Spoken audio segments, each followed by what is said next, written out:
এই বাংলার বুকে যত সাধু, যত সন্ন্যাসী, যত সাহিত্যিক, যত বড় বড় বৈজ্ঞানিক, এমনকি ভগবান পর্যন্ত নেমে এসেছেন এই কলিযুগে নবদ্বীপের মাটিতে। আমরা গর্বিত, আমরা গর্ব। তাই আমি আপনাদের সামনে দাঁড়িয়ে এই আমার জন্মভূমি মাকে প্রণাম জানিয়ে বলছি, মা গো তুমি রত্নদাতা। কেননা তোমার সবুজ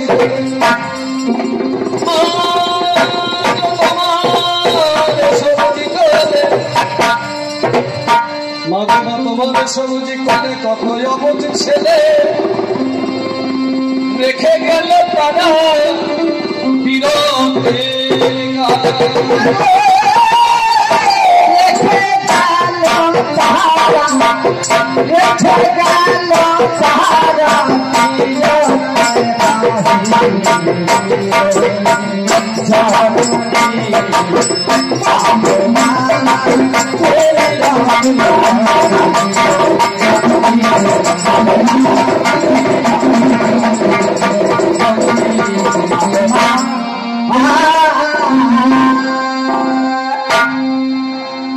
এই বঙ্গ জননী যে আমাদের রত্নগর্ভা, আমরা প্রমাণ পেয়েছি কবে জানেন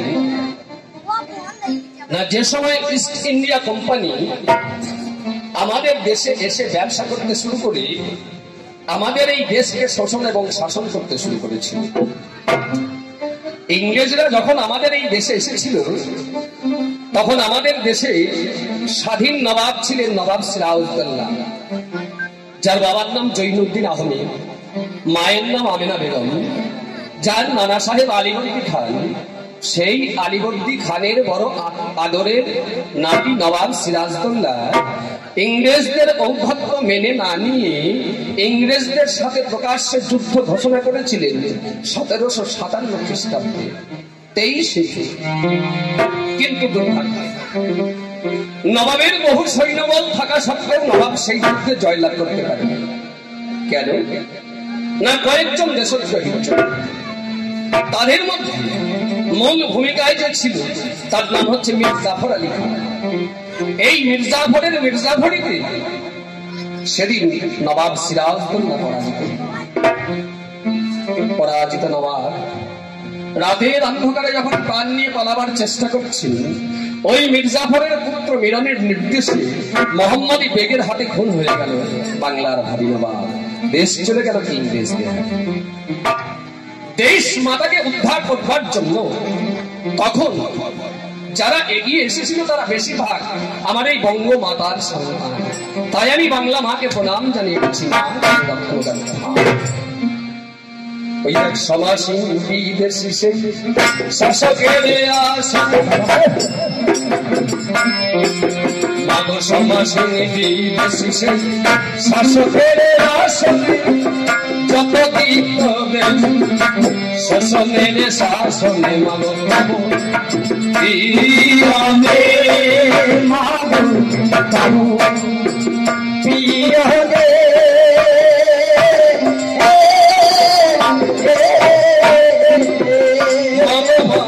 বঙ্কিমচন্দ্র সেদী সাম্যকে দিয়া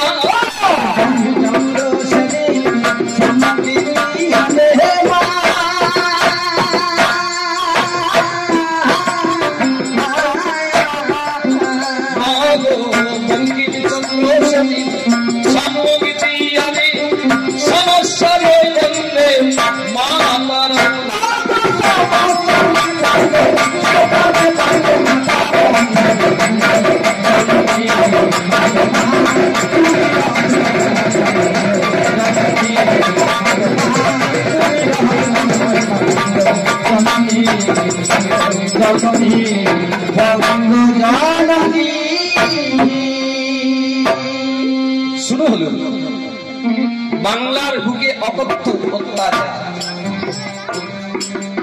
এই বাংলার অর্থনৈতিক পরিকাঠামোকে দুর্বল করে দেওয়ার জন্য, এই বাংলাকে শাসন এবং শোষণ করবার জন্য ইংরেজরা তাদের দেশের বিলিতি জিনিস আমাদের এই দেশে আমদানি করেছে। শৌখিন জিনিস যেমন সিনথেটিক শাড়ি, কাঁচের চুড়ি ইত্যাদি। স্বদেশী বিপ্লবীরা ওই বিদেশি জিনিস বয়কট করবার ডাক দিল, কিন্তু জনজাগরণ ঘটাবে। তখনকার দিনে এত টিভি, এত নিউজ পেপার, এত মোবাইল হয়নি তখন। তাই জনজাগরণের জন্য আমাদেরই মতো কবিয়াল, এই কবিগান আজকের নয়, আমাদেরই মতো কবিয়াল চারণ কবি মুকুন্দ দাস এই শুক্রকাঠের ঢোল নিয়ে গান রচনা করে গ্রামে গঞ্জে বেরিয়ে পড়লেন। তিনি গাইলেন, ফেলে দাও বঙ্গ নারী ওই রেশমি চুড়ি ওই হাতে করে। কবি রজনীকান্ত সেন গাইলেন, মায়ের দেওয়া মোটা কাপড় মাথায় তুলে নেড়ে ভাই, দিন দুঃখিনী মা আমাদের দেশে আসার। বিদ্রোহী কবি কাজী নজরুল ইসলাম বিপ্লবীদের উৎসাহিত করবার জন্য তখন তিনি অনেক কবিতা, অনেক গান রচনা করেছিলেন। এগিয়ে এলেন বিশ্বকবি রবি ঠাকুর। তিনি গাইলেন, যদি তোর ডাক শুনে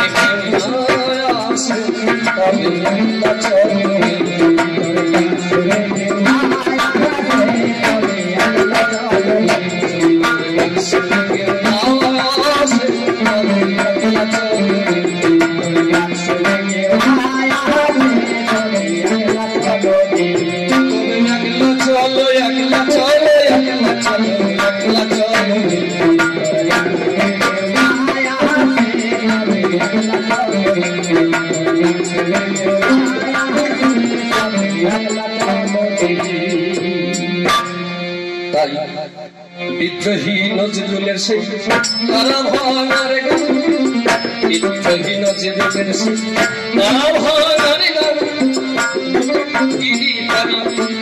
ওদারে আহ্বান সবার জায়গা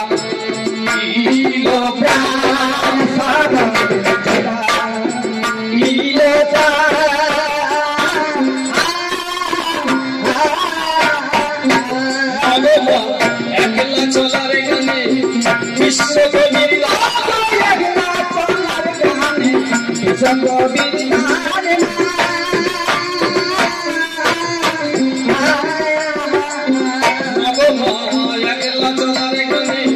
বিশ্বকবির নাম বোঝাইতে মায়ের পরাধীনের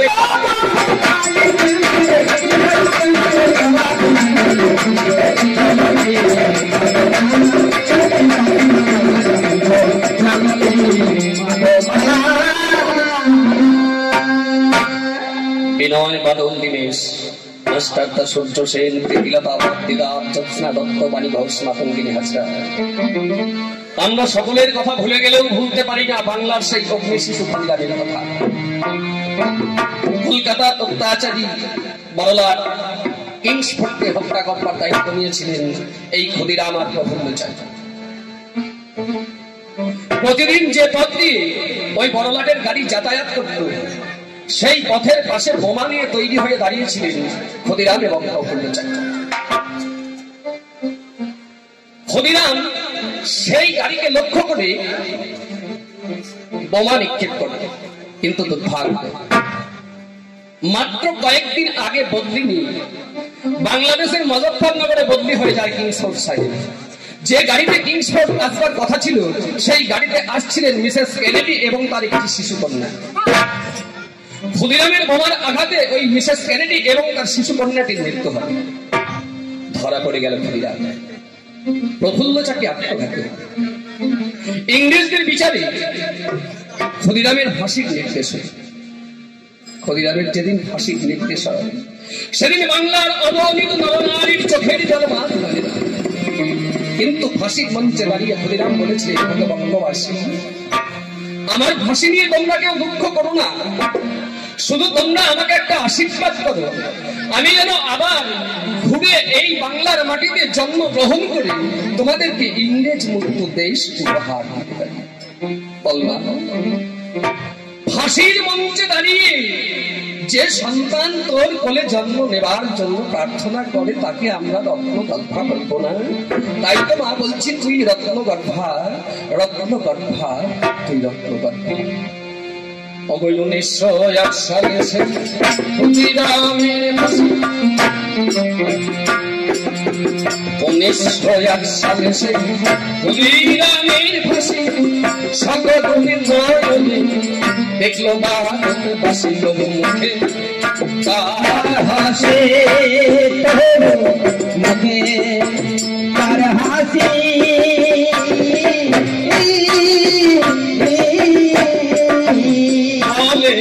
আমার যেন মাগো তোমার কোলে আমার যেন মাগো তোমার কোলে আসি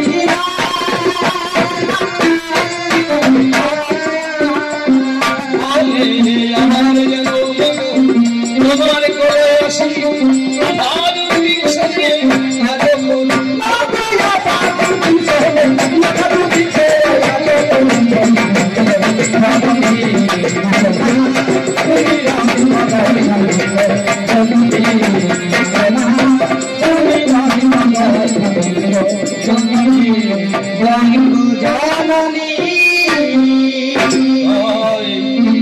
আমি আবার যেন আসি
মরি মরি আমার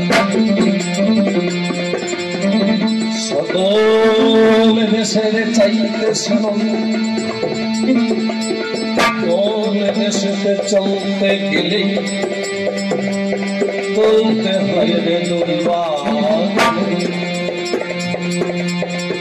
কোথায় ফলে সোনার ফসল সোনার কমল ফুলবে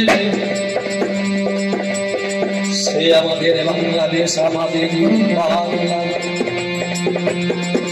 কোথায় তাকে দোয়েল শ্যামা ভিঙ্গে গাছে গাছে নাচে কোথায় চলে মরার চলে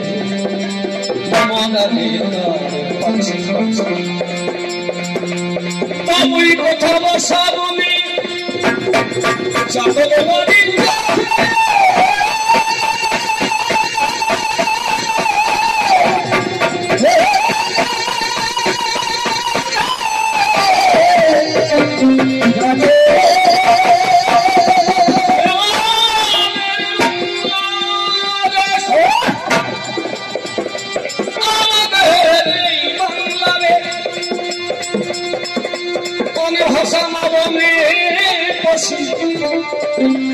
আকুলে বলে বলে না কোথায় গেলে শুনতে বলো বাউল সঙ্গীদাসার রাম প্রসাদের সে আমাদের বাংলাদেশ আমাদের কোন দেশের দুর্দশায় সবার অধীন পাই কথায় মনের পিতামহের চরণ ধুলি কোথায় সে আমাদের বাংলাদেশ আমাদের তাই বাংলা আমাদের নয় গঙ্গার ধারে জানি পরের পানে থাকবে বাংলা সে বাংলা আমার মঙ্গমাতে ছিল রানী মনে আগুনের গুলা আপনের চঞ্চলায় বিশ্বখানা লাগে মগে এই দেশেরই মহাকবি ব্যাস বাল্মীকি পরাশর এই দেশেরই মানুষ বটে বিশ্বপাপ শ্রীরাম সীতা চরণে রেখা রেখে গেছে এই দেশে রেখে গেছে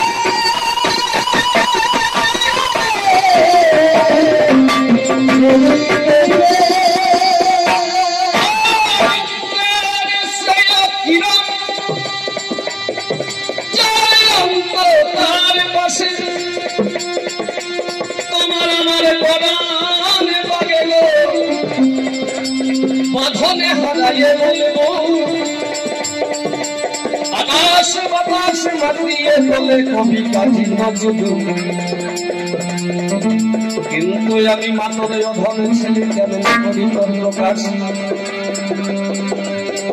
কারণ এই মাটিতে জন্ম নিয়ে হাসি আমার দিবাস সবই বাংলা মায়ের অবলা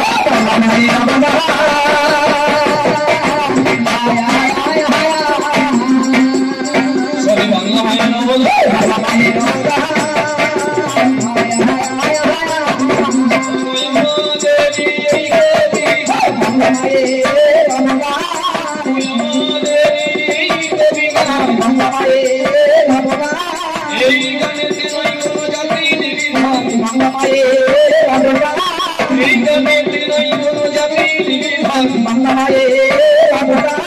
এই গানের মাসে হয় মিলন মহান এই গানের মাসে হয় মিলন মহান এই গান শুনবে হিন্দু কি মুসলমান গান শুনবে হিন্দু কি মুসলমান গাইবে বাংলার জাতি সন্তান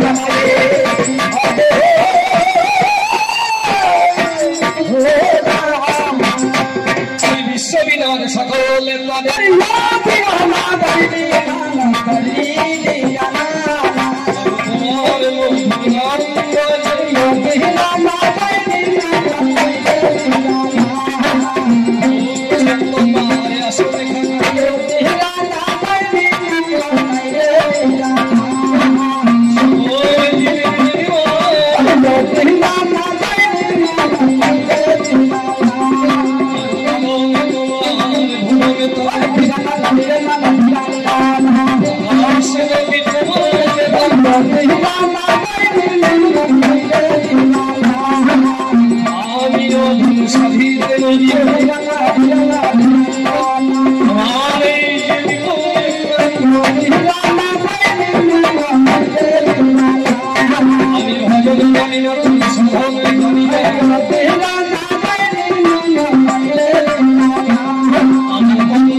Thank you.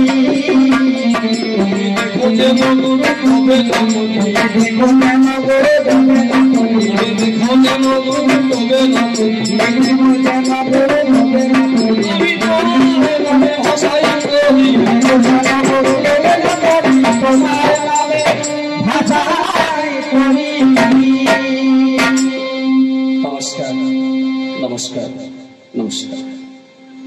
এই পর্যন্ত হচ্ছে আমাদের বন্দনা গান। এই বন্দনা গান হচ্ছে চলার পথে স্মরণীয় গান। এই বন্দনা গানকে এইখানে তীরে টেনে দিয়ে এবার আপনাদের কবি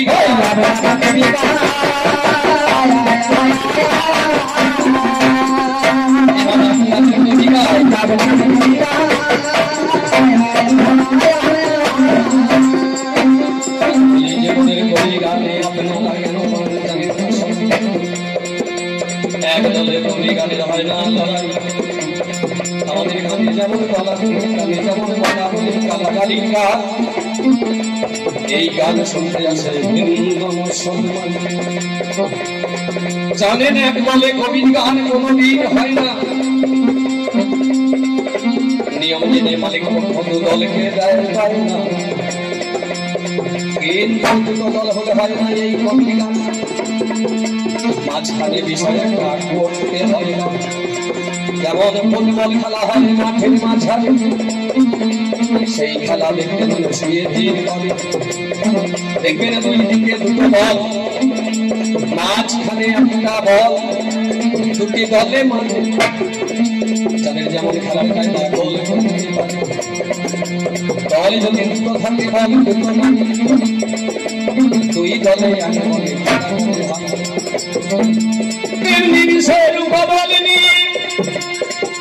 আমরা দুটি দল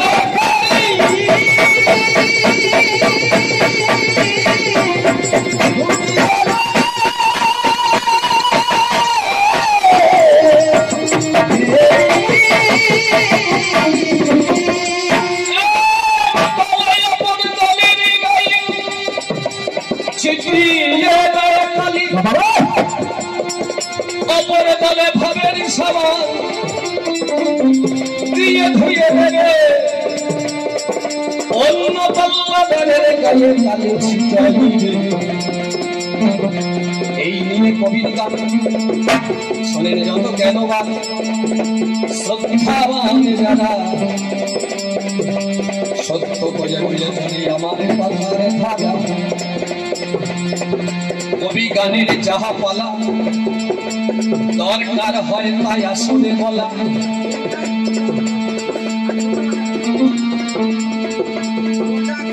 দিলেন খুঁজে অনুমান এক পক্ষে অতীত আর পক্ষে বর্তমান।